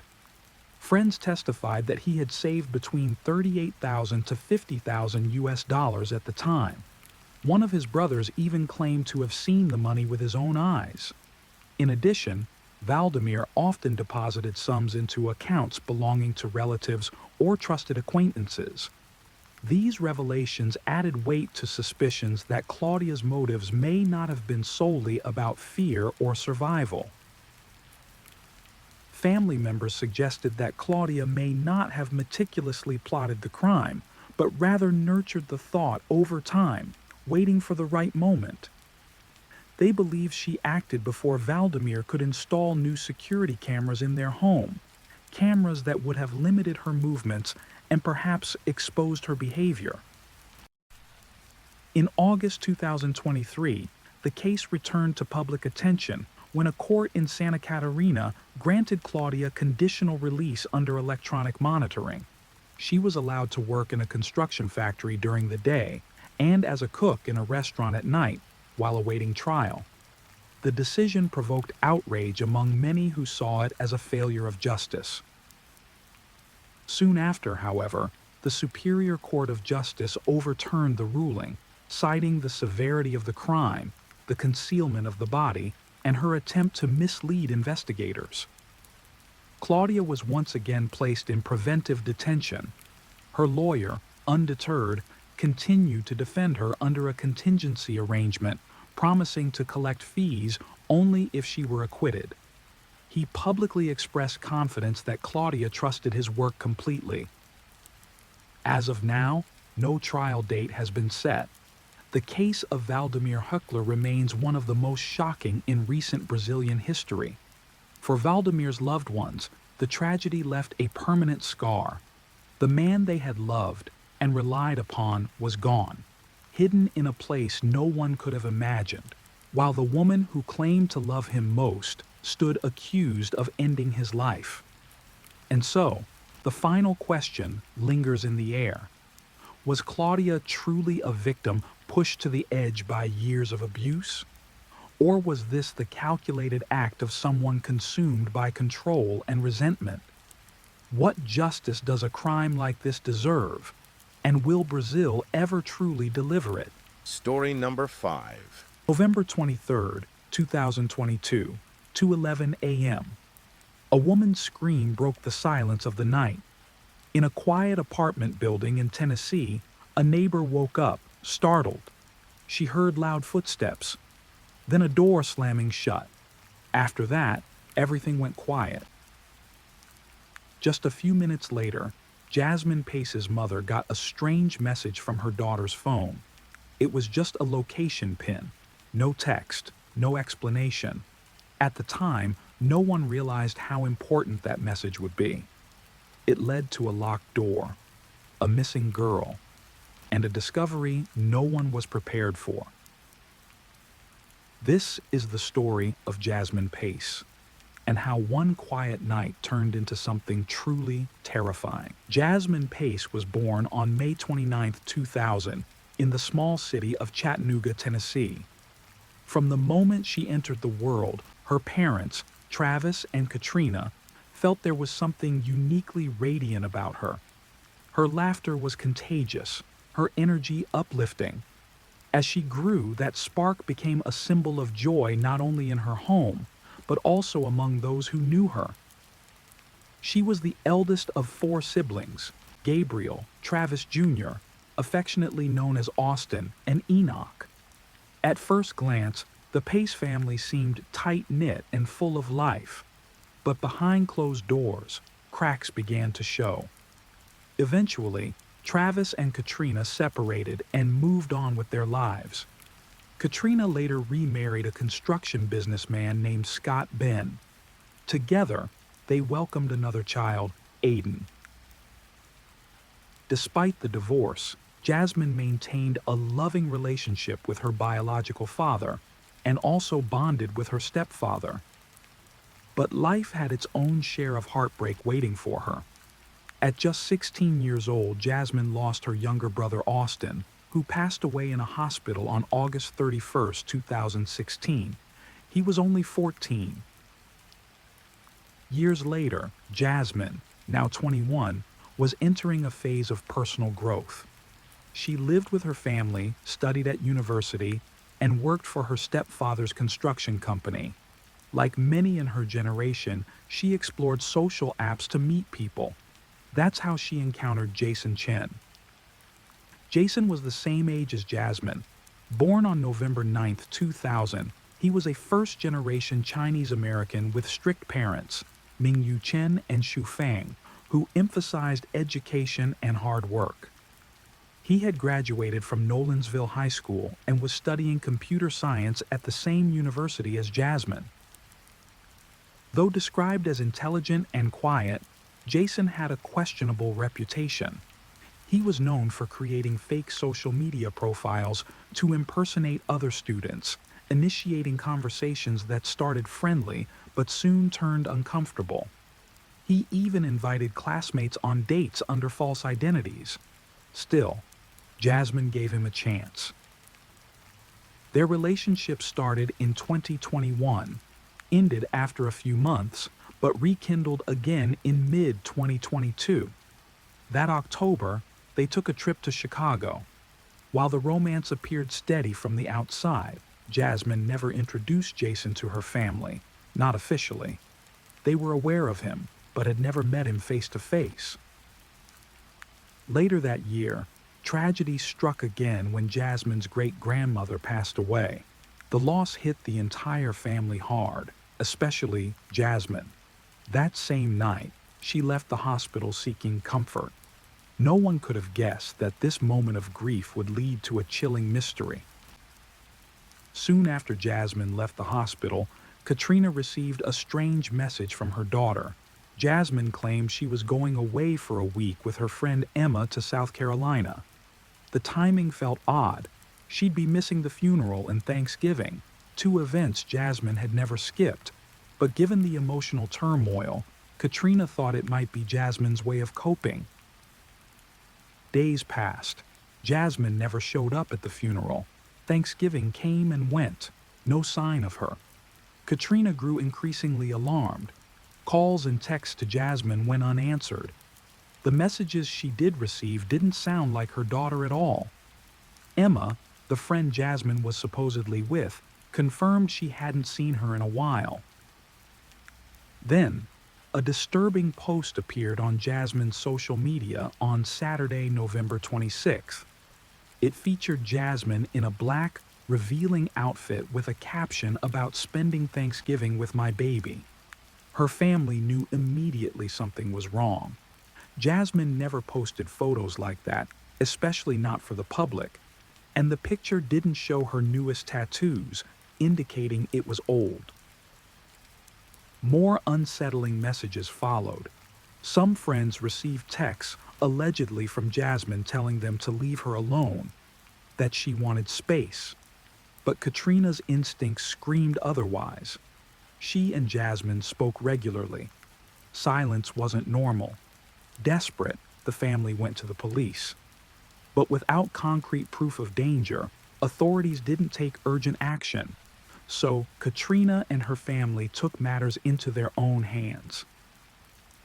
They used an app to track Jasmine's phone, which led them to a quiet condominium complex. There, they found Jasmine's car, abandoned, locked, and empty. One detail stood out. The driver's seat was pushed far back, completely inconsistent with Jasmine's petite frame of barely over 5 feet tall. Katrina dug deeper, reviewing phone records through the family's plan. She discovered that Jasmine had a 71-minute phone call the night of November 22nd, the last day she was seen. The number belonged to Jason Chen, but when questioned, Jason claimed they had only talked for a few minutes. His story clashed entirely with the phone records. Even more alarming was his lack of concern. A girl he had dated, had just traveled with, was now missing, and Jason didn't seem worried at all. By this point, Jasmine's loved ones were no longer unsure. They were certain Jason Chen had been the last person to see her alive. Armed with this critical piece of information, the family once again reached out to the authorities. But the urgency the situation demanded still wasn't there. Police hesitated, despite the mounting evidence. So the family pressed on, acting as detectives themselves. Then came a breakthrough. Katrina discovered a message on her phone she hadn't noticed earlier. It was sent at 2:18 a.m. on November 23rd, just hours after Jasmine had left the hospital. The message included a location pin. It led them to an apartment complex. Katrina and Travis immediately drove to the address and knocked on the door of Unit 210. No one answered. Fear rising, they forced entry into the apartment. Inside, the scene chilled them. There were cleaning products in plain view, suggesting someone had recently tried to sanitize the area. A notebook with Jason's name lay on a table. Even more troubling, they found Jasmine's belongings, her driver's license, credit cards, and a distinctive travel bag she never left home without. But there was no sign of Jasmine, and no sign of Jason. With this disturbing discovery, they went back to the police. This time, the response was different. Investigators started asking questions. Neighbors were interviewed, and one recalled hearing disturbing noises, shouting and banging, coming from Jason's unit around 2 a.m. on November 23rd. A search warrant was swiftly issued. Inside Jason's apartment, the scene pointed toward violence. Red stains, later confirmed to be blood, were found throughout the unit, on the living room floor, the bathroom tiles, the bedroom carpet, even on the doors and walls. There were shards of broken glass, signs of a physical struggle. A sharp object was found on the bed. Furniture had been moved. The mattress appeared to have been repositioned, possibly to cover a large bloodstain beneath it. Using luminol, investigators lit up the hallway, revealing extensive cleaning had been attempted, but not completed. The search moved beyond the apartment. In a nearby dumpster, police found a pair of white sneakers. They belonged to Jasmine. By then, the case had shifted from a missing persons report to an active homicide investigation. Friends and family flooded social media with pleas for help, while detectives began reconstructing Jasmine's final movements using surveillance footage. Security cameras at Jason's apartment complex captured Jasmine's vehicle entering the parking lot just before midnight on November 22nd, only minutes after she was last seen by her family. More footage from inside the building showed Jason going in and out of his unit multiple times on November 23rd. But Jasmine? She was never seen leaving. Thanks to an expansive network of more than 100 city surveillance cameras, investigators tracked Jason in the following hours. Footage showed a person in a white hoodie, believed to be Jason, dragging a large suitcase out of the building and loading it into Jasmine's car. Later, cameras captured that same vehicle being driven to the location where Jasmine's parents eventually found it abandoned. A dark-colored car arrived shortly after to pick someone up. Investigators determined it was Jason, and that he had used a hired taxi. The puzzle continued to come together. Security footage from 2 local stores showed Jason shopping alone for cleaning supplies and Band-Aids. Phone data from Jasmine's device placed her in the same area at that time, but the footage clearly showed Jason was alone. Finally, on November 29th, police located Jason at his parents' home. He had cuts on his right hand, possibly sustained during a violent altercation. Inside the house, officers found a black backpack containing handwritten notes. In them, Jason attempted to craft a story that he hadn't seen Jasmine since November 19th, that they had only spoken on the 22nd, and that she had a history of running away. He accused her of having a restraining order against an ex, claimed her mother was an alcoholic, and referenced a time Jasmine allegedly fled to Canada. Her family denied all of it. The backpack also contained Jasmine's eyeglass case, and in Jason's phone, police found a photograph of Jasmine taken in the bathroom the night she vanished. There were also screenshots of deleted conversations. Then, a final lead emerged. Phone records showed Jason had traveled toward a rural highway by the river shortly after Jasmine disappeared. Authorities focused their search there. On December 1st, 2022, police found a suitcase. Inside was Jasmine. The worst fears of her family were confirmed. Jasmine's lifeless body had been wrapped in black garbage bags. She was completely nude. Her right arm had been bent unnaturally behind her back and bound. Both ankles were secured with handcuffs, one cuff attached to her right elbow. Her hip was fractured, suggesting she had either been violently restrained, fought back, or tried to escape. But nothing could prepare detectives or her family for the brutality revealed in the autopsy. Jasmine had been stabbed at least 60 times. The majority of the wounds were concentrated on the upper left side of her body. One of the knives had been left embedded in her chest. It was a frenzied, violent assault, committed at close range and with devastating force. Jason Chen was arrested shortly after the discovery. Initially held in a Tennessee jail, he was transferred to Hamilton County, where he was formally charged with first-degree premeditated murder and abuse of a corpse. He was denied bail upon arrest. On December 2nd, 2022, Jasmine's family and friends gathered beneath the bridge where her body was found. They held a candlelight vigil, tears, prayers, and flowers honoring a life taken far too soon. Those who knew her described her as an angel, a light in their lives, a gentle soul full of joy and kindness. Her mother said Jasmine's spirit would live on, and that justice was the only path forward. Days later, on December 6th, Jason appeared in court for a bond hearing. The judge set his bail at an astonishing $5 million. If he paid, conditions would include strict house arrest, a GPS monitor, and the surrender of his passport. But for many, the very idea that he could walk free was an outrage. The community pushed back, calling the crime exceptionally violent and heinous. The idea of Jason returning to the streets, even under restrictions, was unacceptable to Jasmine's family. While legal proceedings began, Jasmine's funeral was held. Loved ones gathered to say goodbye to the young woman they adored. They clung to memories, her laughter, her tenderness, her hope, and tried to make sense of a loss that could never be justified.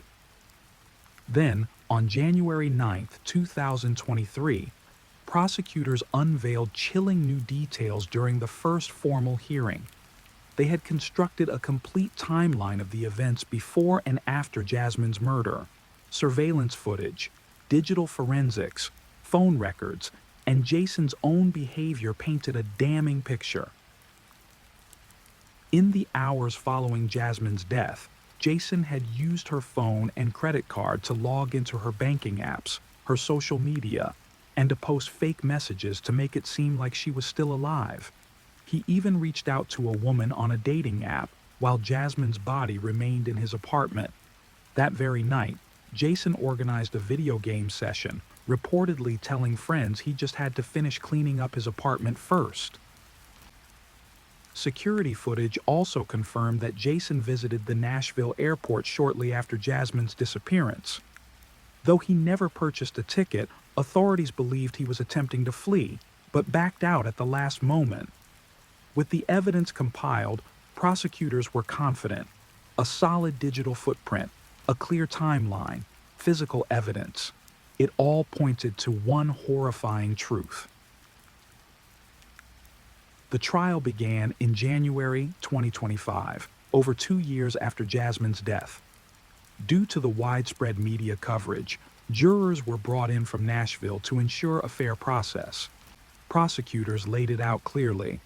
On November 22nd, Jasmine had called Jason for emotional support after the death of her great-grandmother. Their phone conversation lasted more than an hour. That night, she went to his apartment. What happened next was described in court as a premeditated act of lethal violence. Jason waited until Jasmine was vulnerable, then attacked.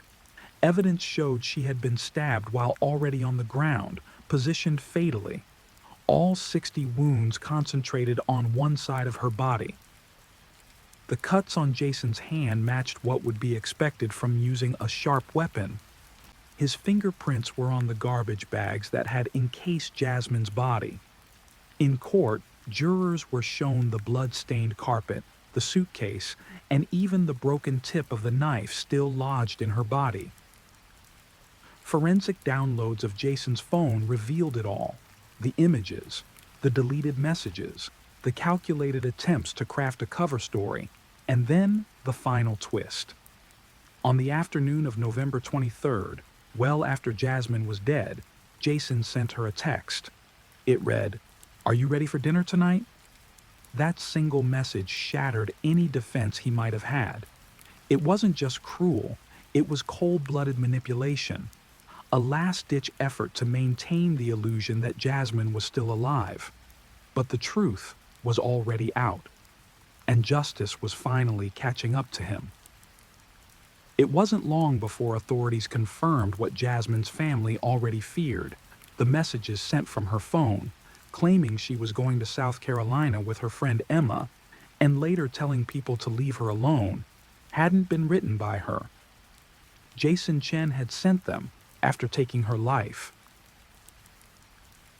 Among the witnesses were Jasmine's grieving parents. the neighbor who had heard her screams that night, the retail clerks who sold Jason the cleaning supplies, and the lead detectives. The neighbor's testimony was haunting. She told the court she awoke around 2:11 a.m. on November 23rd to the sound of a woman screaming. Then, she heard running footsteps and what sounded like a door slamming shut. She picked up her phone, prepared to call 911, but the noise stopped. She hesitated and didn't make the call. Exactly 7 minutes later, Jasmine's mother received a text from her daughter's number, containing a location pin. It was a moment that still haunted her. On the stand, Katrina testified that Jasmine had never sent anything like that before, especially not in the middle of the night. To the prosecution, it was clear. Jasmine, aware that her life was in danger, had tried to send a final cry for help. Katrina also addressed her decision to enter Jason's apartment without a warrant. She admitted it was against the rules, but said she didn't care. The police weren't acting quickly enough. Her daughter was missing, and she was desperate for answers. The prosecution argued that while Jason worked to clean up the crime scene, he simultaneously crafted a cover story. He posted fake updates to Jasmine's accounts, hoping to make it look like she was alive and well, all while her body remained lifeless in his apartment. To the jury, it was a cold, calculated attempt to rewrite the truth. Then, the courtroom fell into silence when Jason's defense attorney made a surprising announcement. Jason was guilty, but claimed it wasn't murder. He insisted it had been an act of self-defense, not premeditated violence. According to his version, Jason and Jasmine were drinking wine when she found flirty messages on his phone to another woman. An argument broke out. He claimed Jasmine, in a jealous rage, smashed a bottle and attacked him. He said he kicked her. She came at him again, this time with a broken wine glass, and he ran to the bedroom, grabbed a sharp object, and stabbed her in a moment of panic. The lawyer claimed Jason blacked out, only to wake and find her unconscious. He also argued that the handcuffs on Jasmine's body were added post-mortem to make her fit inside the suitcase, but this story quickly unraveled. The medical examiner took the stand and dismantled the defense's claim. Jasmine's toxicology report was clean, no alcohol, no drugs, and her injuries told a different story. The 60 stab wounds were concentrated in a single area, suggesting a sustained one-sided attack. More tellingly, Jasmine's right hand showed no defensive wounds. She had been restrained, immobilized, possibly cuffed before the stabbing even began. The prosecution stated that the defense's strategy was clear: attempt to downgrade the charge from first-degree murder to voluntary manslaughter. That meant the difference between life in prison without parole or a maximum of 15 years and a fine. To challenge the crime scene's integrity, Jason's lawyers brought in a forensic expert. They argued that Katrina's unauthorized entry had contaminated the evidence. They even implied that certain elements may have been planted. They questioned Travis, Jasmine's father, about inconsistencies in Katrina's story. But Jason remained silent. He chose not to testify. He showed no emotion, no apology, no sign of remorse. After 6 days of testimony, the jury retired for deliberations. It took them less than an hour. They returned with a verdict: guilty. Jason Chen, 24 years old, was convicted of first-degree premeditated murder and abuse of a corpse. During the sentencing phase, the jury had one more decision to make. Should Jason ever be eligible for parole? His lawyer pleaded for mercy. He argued that giving Jason the chance of release decades down the line would reflect compassion, but the jury was unmoved. In under an hour, they issued the sentence: life in prison without the possibility of parole. Jason had taken Jasmine's life without reason. He had tried to erase his crime. But in the end, The digital trail he left behind, the texts, the security footage, the purchases, the lies, led police straight to the truth. And it allowed Jasmine's family to bury their daughter and bring her killer to justice.